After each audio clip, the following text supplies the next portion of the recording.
When you forgive, forgive 70 times, 7 times. Wow. 490 times, huh?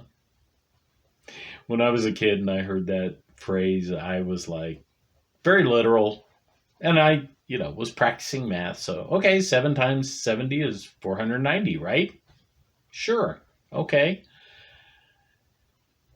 It didn't make sense. I mean, it made perfect sense from a mathematical standpoint. It made no sense from, the religious standpoint because there were some small things that I could forgive, and it didn't take 490 times of me trying to forgive. And then there were bigger things, big betrayals that I knew that would take more than 490 times. So one time I was attending a forgiveness seminar, and this was probably our second or third meeting. And on the way there, that phrase popped into my head. And I was like, what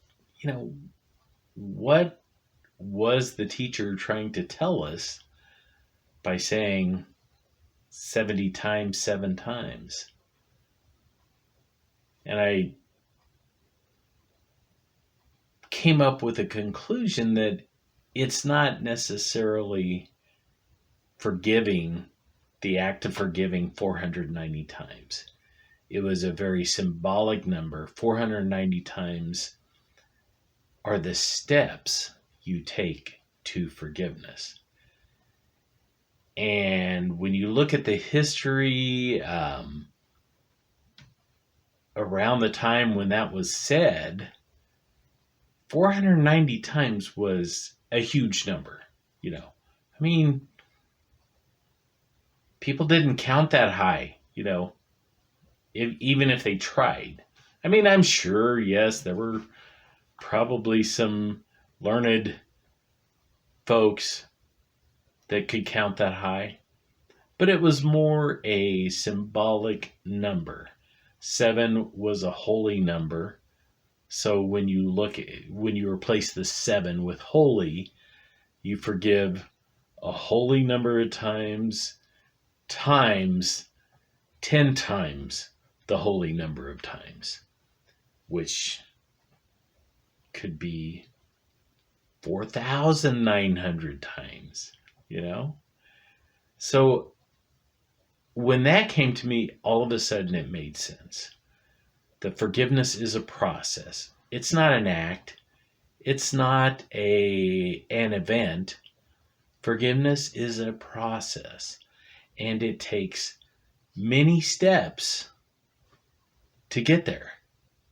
But the good news is the first time you consider forgiveness, even though you quickly revert back to, not going to do it, guess what? You've at least made a step towards forgiveness. Because the next time you think about forgiving that person, it might be 2 seconds before you revert back to your resentment. And then, maybe it's 5 seconds and then 10 seconds, 49 seconds before you go back to your resentment. Do you understand? It's a process. So when you hear that phrase, forgive 70 times 7, hear it as it's a process. There's no right or wrong, and you're the one who benefits. So be careful putting judgments on yourself. Be patient and loving with yourself as you take these steps towards forgiveness. And eventually you'll get there and you'll go, wow, when did that happen? Well, it happened over a series of events, a process. It happened over time, but you got there. Peace.